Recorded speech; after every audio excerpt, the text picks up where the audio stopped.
नमस्कार, पुन्हा एकदा या बुलेटिनमध्ये आपलं स्वागत। सुरुवात करूयात ब्रेकिंग न्यूजने। सांगलीमध्ये साधूंना मारहाण करण्यात आल्यामुळे खळबळ उडाली आणि या मारहाण प्रकरणाची पोलिसांनी गंभीर दखल घेतली असून या प्रकरणी आणखी एकाला अटक करण्यात आली आहे। तर बुधवारी 7 जणांना बेड्या ठोकण्यात आल्या होत्या। आतापर्यंत या साधू मारहाण प्रकरणी सांगली पोलिसांनी 8 जणांवर कारवाई केली आहे। जत तालुक्यातल्या लवंगा या ठिकाणी उत्तर प्रदेश इथले 4 साधू जे आहेत त्या साधूंना जमावाकडून बेदम मारहाण केल्याचा धक्कादायक प्रकार समोर आला।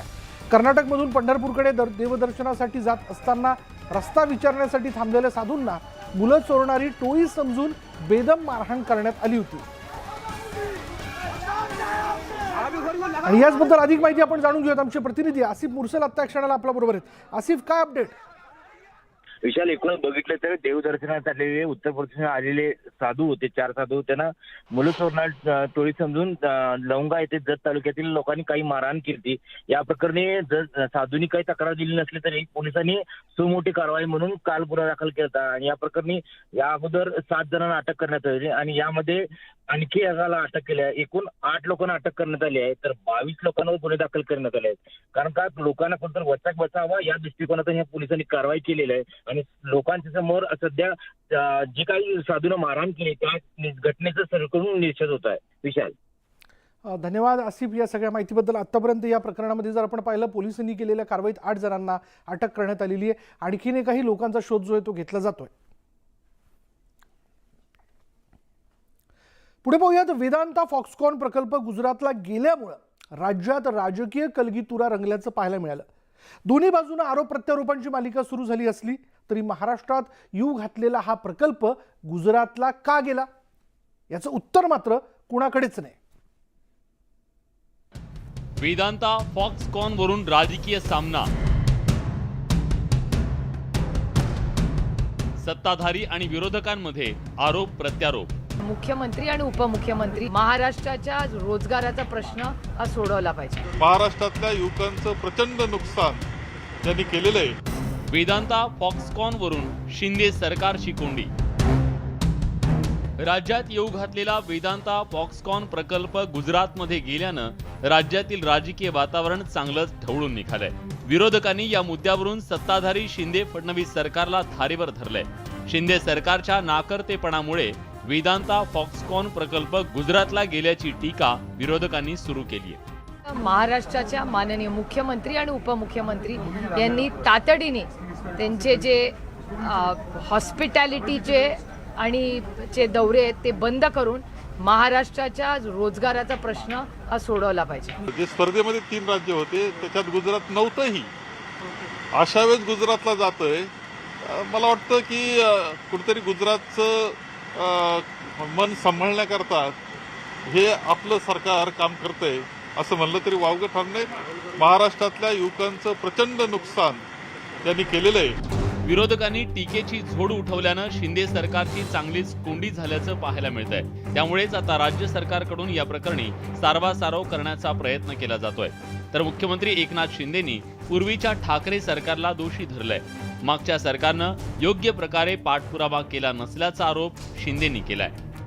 त्यांना ज्या काही सवलती आहेत त्या देखील जवळपास 35,000 कोटी 30-35,000 कोटी म्हणजे त्याच्यामध्ये सगळ्या सबसिडी आल्या आणि इतर सगळ्या बाबी आल्या। त्याच्यामध्ये देखील त्याही ऑफर आम्ही केल्या होत्या। गेले 2 वर्ष ज्या पद्धतीने त्यांना रिस्पॉन्स मिळायला पाहिजे होता तो कमी पडला असावा। मोठे उद्योग, नवीन उद्योग या राज्यामध्ये येतील।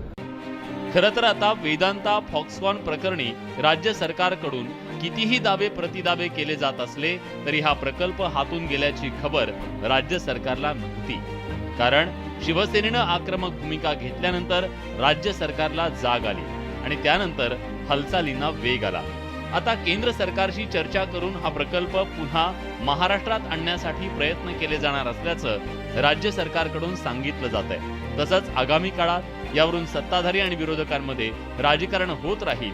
मात्र राज्यानं एक मोठी संधी गमावल्याचं कुणालाही नाकारता येणार नाही। Bureau report, news 18 Lokmat.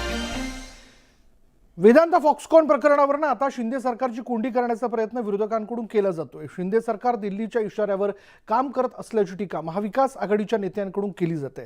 तर शिंदे सरकार महाविकास आघाडीवर खापर फोडून मोकळं झालंय, पाहूया याविषयीचा हा स्पेशल रिपोर्ट. वेदांता फॉक्सकॉन प्रकल्पानं गुजरातची वाट धरल्यामुळे शिंदे फडणवीस सरकार विरोधी पक्षांच्या टार्गेटवर आलंय. मवियाच्या नेत्यांना शिंदे फडणवीस सरकारवर टीका करण्याची आयती संधीच मिळाली. वेदांता फॉक्सकॉनमुळे शिवसेना आणि शिंदे समर्थकांमधील राजकीय संघर्षाला आणखी धार आली आहे. तसंच यावरून आता राजकीय आरोप प्रत्यारोपाचा फड रंगलाय. दाऊदचा हस्तक होण्यापेक्षा पंतप्रधान नरेंद्र मोदी आणि गृहमंत्र्यांचं हस्तक व्हायला आपण तयार आहोत असं मुख्यमंत्री एकनाथ शिंदे यांनी पैठणच्या सभेत सांगितलं होतं. तोच धागा पकडून आता वेदांता फॉक्सकॉनच्या निमित्तानं काँग्रेसनं मुख्यमंत्र्यांवर निशाणा साधलाय. राज्याच्या मुख्यमंत्र्यांनी परवा औरंगाबादमधलं जे भाषण त्यांनी केलं की नरेंद्र मोदी आणि अमित शहाचे हस्तक बनून राहायला मला आवडेल. दिल्लीतलं जे सरकार आहे केंद्रातलं नरेंद्र मोदीचं ते सांगतील त्या पद्धतीने करायचं. मुंबई हे गुजरातमध्ये गेली तर काही नाविन्य राहणार नाही. ही परिस्थितीसुद्धा आज महाराष्ट्रामध्ये निर्माण झालेली आहे आणि म्हणून या सगळ्या गोष्टीचा विरोध करतो. शिंदे सरकार केंद्राच्या इशाऱ्यावर चालत असल्याची टीका सुरुवातीपासूनच महाविकास आघाडीच्या नेत्यांकडून केली जाते. मंत्रिमंडळ विस्तारावरूनही अशा प्रकारची टीका विरोधकांनी केली होती. आता वेदांता फॉक्सकॉन प्रकल्पामुळे या वादाला फोडणी मिळाली आहे. महाराष्ट्रामध्ये सन्मान्य श्री एकनाथ शिंदे साहेब यांना मुख्यमंत्रीपदी बसवण्याची किंमत गुजरात सरकारने वेदांत फॉक्सकॉन कंपनी ही महाराष्ट्रातनं काढून गुजरातमध्ये घेऊन त्या पद्धतीने वसूल केलेली आहे. 2 महिन्यांपूर्वी राज्यात भाजपच्या मदतीनं शिंदे सरकार सत्तेवर आलंय. तर वेदांता फॉक्सकॉन प्रकल्प भाजपची सत्ता असलेल्या गुजरातमध्ये गेल्यामुळे शिंदे समर्थक बॅकफूटवर गेल्याचं चित्र आहे. आगामी काळात राज्याला मोठा प्रकल्प देण्याचं आश्वासन पंतप्रधानांनी दिल्याचा दावा उद्योग मंत्र्यांनी केलाय. पंतप्रधान नरेंद्र मोदी साहेबांनी सांगितलेलं आहे की हा प्रोजेक्ट जरी तिथं केलेला असला तर एवढाच प्रोजेक्ट किंबहुना याच्यापेक्षा मोठा प्रोजेक्ट हा महाराष्ट्राला लवकरात लवकर दिला जाईल. मोदी साहेबांनी महाराष्ट्राला असं आश्वस्त केलंय. वेदांता फॉक्सकॉन प्रकल्पावरून चांगलंच राजकीय वातावरण तापलंय. विरोधकांनी शिंदे सरकारला कोंडीत पकडण्याचा प्रयत्न केलाय तर सत्ताधाऱ्यांकडून पलटवार केला जातोय. या प्रकल्पामुळे नव्या राजकीय वादाला तोंड फुटलंय. Bureau report, news 18 Lokmat. Goa काँग्रेसमध्ये भूकंप झालाय. गोव्यातील काँग्रेसच्या 11 पैकी 8 आमदारांनी थेट भाजपमध्ये प्रवेश केला आणि त्यामुळं महाराष्ट्रापाठोपाठ गोव्यातही ऑपरेशन लोटस यशस्वी झालंय. पाहुयात एक रिपोर्ट.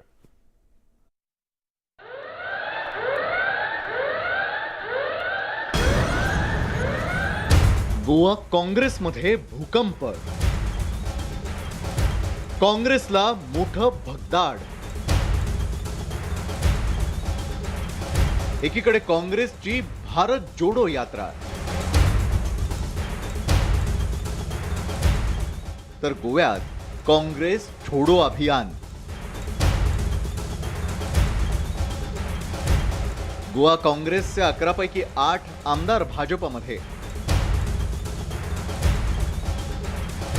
गोव्यात ऑपरेशन लोटस यशस्वी.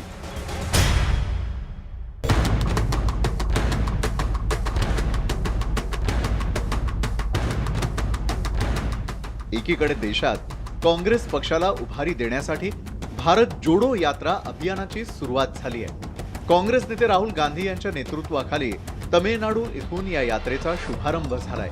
तर दुसरीकडे गोव्यातील काँग्रेस आमदारांनी काँग्रेस छोडो अभियान राबवत गोवा काँग्रेसमध्येच भूकंप घडवून आणलाय. गोवा काँग्रेसमधील 11 पैकी 8 आमदारांनी काँग्रेसचा हात सोडत हाती कमळ घेतलंय.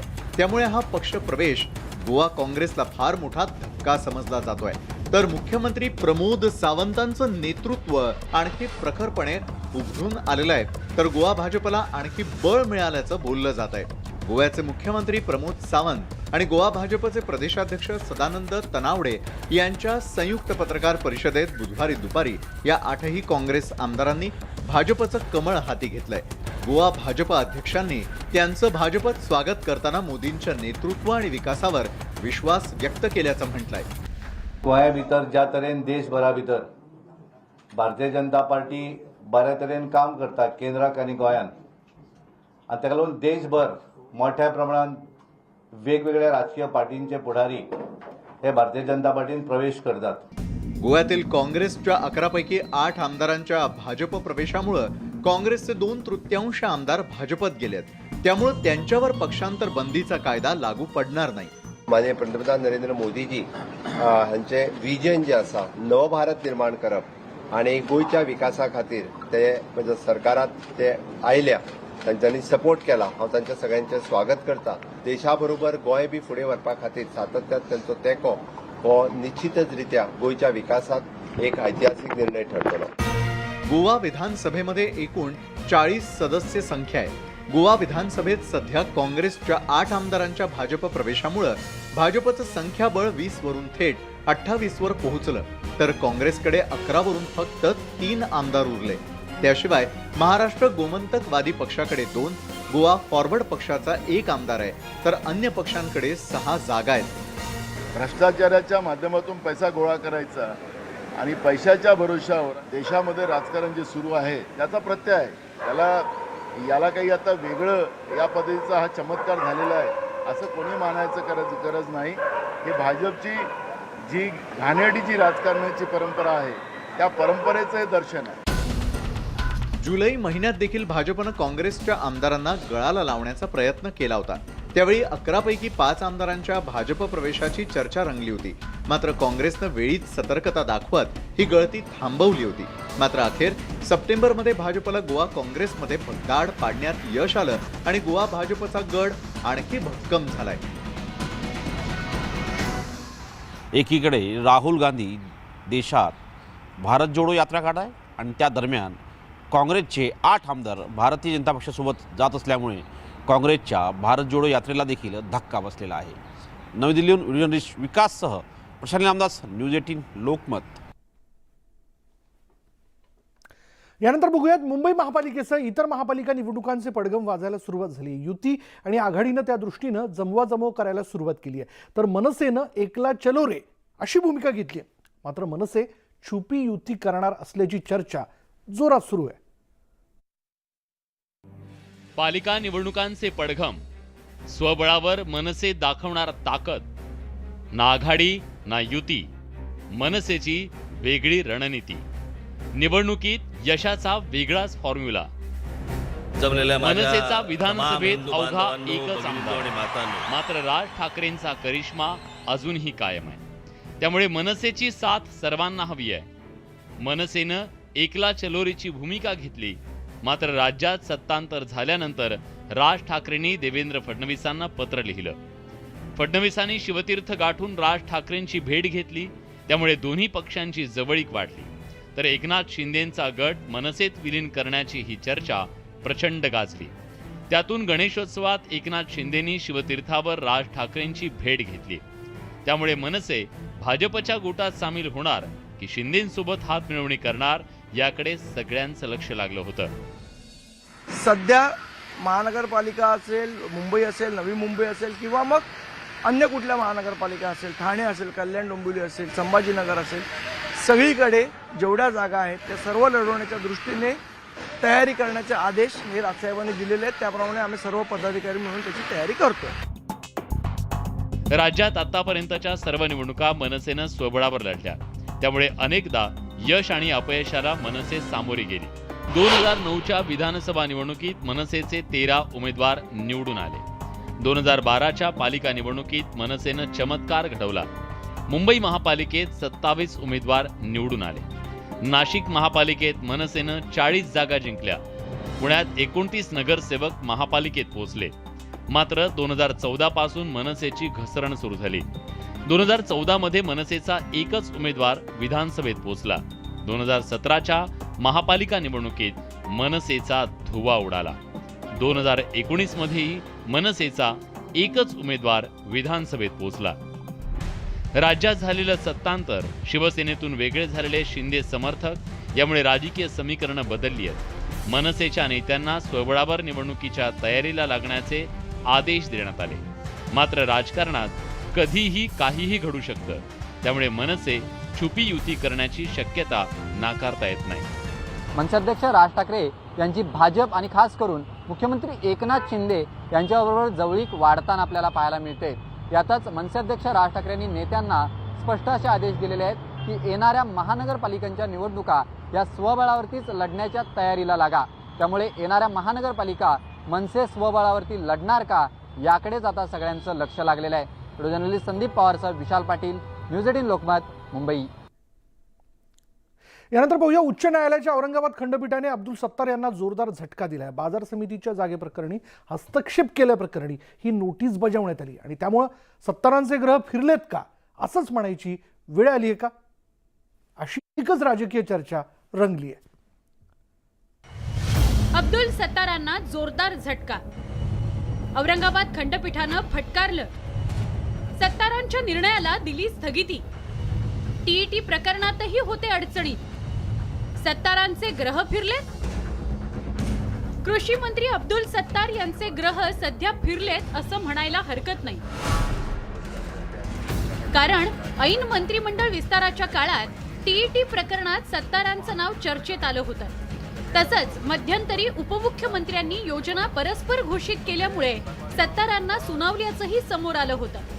बुधवारी न्यायालयानं आघाडी सरकारच्या काळात राज्यमंत्री असताना सत्तारांनी घेतलेल्या निर्णयांना स्थगिती दिली आहे. सत्तार यांचं हे पहिलं प्रकरण नाही. अशा प्रकरणांच्या फाईल्स असल्याचा चंद्रकांत खैरेंनी टोला लगावलाय. त्यांचं हे दोनच प्रकरणं नाही आहे, त्यांचे असे अनेक प्रकरणं आहे की त्यांनी हेअरिंग घेऊन ताबडतोब हेअरिंग घेऊन लगेच हे करून हे केलं आहे आणि म्हणजे कुठेही ते नियम नाही, काही नाही. आणि म्हणून मला या ठिकाणी सांगायचं की अब्दुल सत्तार यांचे प्रकरणं भरपूर आहेत. इतकी मोठी फाईल झालेली आहे आणि मग असं असेल तर त्या ठिकाणी आमच्या भारतीय जनता पार्टीला जे खूप जास्त आमच्याशी घसघस करतात त्यांना हे कसं वाटलं. न्यायालयानं स्थगिती दिलेलं प्रकरण काय? बाजार समितीच्या एका जागेचं प्रकरण न्यायप्रविष्ट होतं. त्यानंतर न्यायालयाने व्यवहाराला मान्यता दिली असताना देखील तत्कालीन महसूल राज्यमंत्री अब्दुल सत्तार यांनी एका अर्जावर या व्यवहाराला स्थगिती दिली होती. तर याच वेळी त्यांनी बाजार समितीच्या संचालक मंडळावर गुन्हे दाखल करण्याचे आदेश देखील दिले होते. या आदेशाच्या विरोधात संबंधित लोक न्यायालयात गेली असता न्यायालयाने अब्दुल सत्तारांच्या आदेशाला स्थगिती देत भूखंडावरील स्थगिती उठवली. अब्दुल सत्तारांना याआधीही औरंगाबाद खंडपीठात माफीनामा द्यावा लागला होता.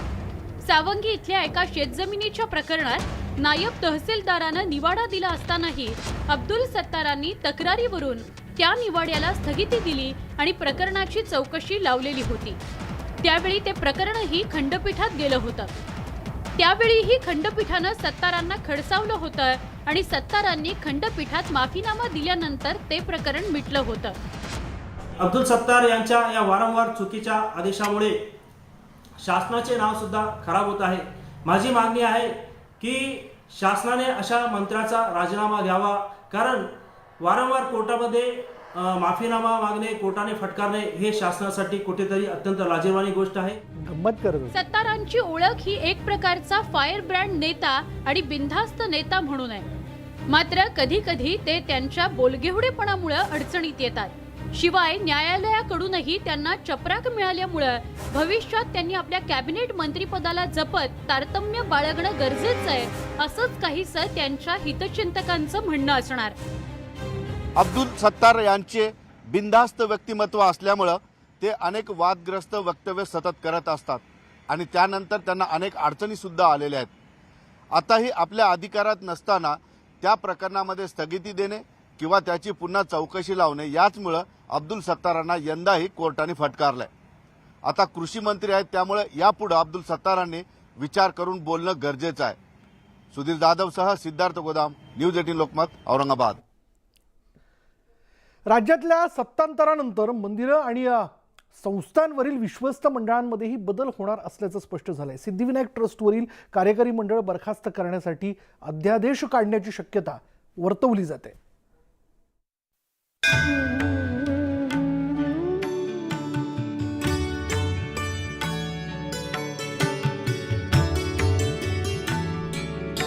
मुंबईतील सिद्धिविनायक आणि शिर्डीचे साईबाबा यांच्यावर असंख्य भाविकांची श्रद्धा आहे.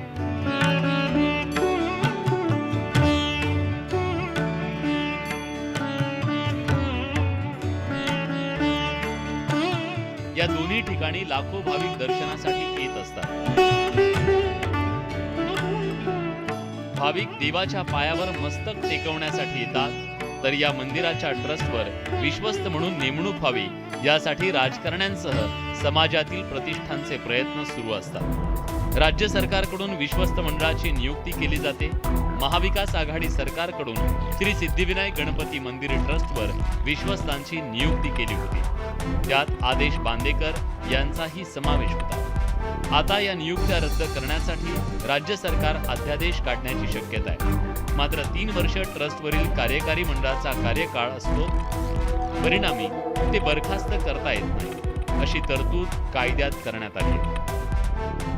शिंदे सरकारच्या रडारवर आता सिद्धिविनायक न्यास मंडळ सुद्धा आहे. हे मंडळ बरखास्त करण्यासाठी राज्य सरकार अध्यादेश काढण्याच्या तयारीत आहे. त्याच्यासाठी विधी व न्याय खात्याचा अभिप्राय घेण्यात आलेला आहे. सद्यस्थितीला या मंडळावरती महाविकास आघाडीचे विश्वस्त आहेत. मात्र राज्य सरकार हे मंडळ बरखास्त करण्याच्या तयारीत आहे. सिद्धिविनायक ट्रस्टवरील कार्यकारी मंडळाच्या बरखास्तीसाठी पावलं उचलली जात आहेत. तर शिर्डीतील श्री साईबाबा मंदिर संस्थानचे विश्वस्त मंडळ बरखास्तीचे आदेश औरंगाबाद खंडपीठानं मंगळवारी दिले. महाविकास आघाडी सरकारच्या कार्यकाळातील विश्वस्त मंडळाच्या नियुक्तीची अधिसूचनाही खंडपीठानं रद्द केली. पुढील 8 आठवड्यात नव्यानं विश्वस्त मंडळ नियुक्त करण्याचे आदेश देण्यात आले. महसूल मंत्री राधाकृष्ण विखे पाटील यांच्या मतदारसंघात असलेल्या शिर्डी देवस्थानांवरती विश्वस्त नेमण्यासाठी त्यांची भूमिका महत्त्वाची ठरणार आहे. ते कोणत्या समर्थकांची वर्णी विश्वस्तपदी लावतात हे पाहणं महत्त्वाचं ठरणार आहे. सत्तांतर झाल्यानंतर विश्वस्त मंडळामध्ये बदल होत असतो. आता नवं सरकार त्यांच्या मर्जीप्रमाणे कार्यकारी मंडळाची नियुक्ती करत असतं. आता सिद्धिविनायक आणि शिर्डीतल्या कार्यकारी मंडळात कोणाची वर्णी लागते हे लवकरच स्पष्ट होईल. मुंबईहून विशाल पाटीलसह हरीश दिमोटे, न्यूज 18 लोकमत, शिर्डी. आणि यानंतर न्यूज 18 लोकमत विशेषमध्ये इथेच थांबणार आहोत. पहा फक्त न्यूज 18 लोकमत.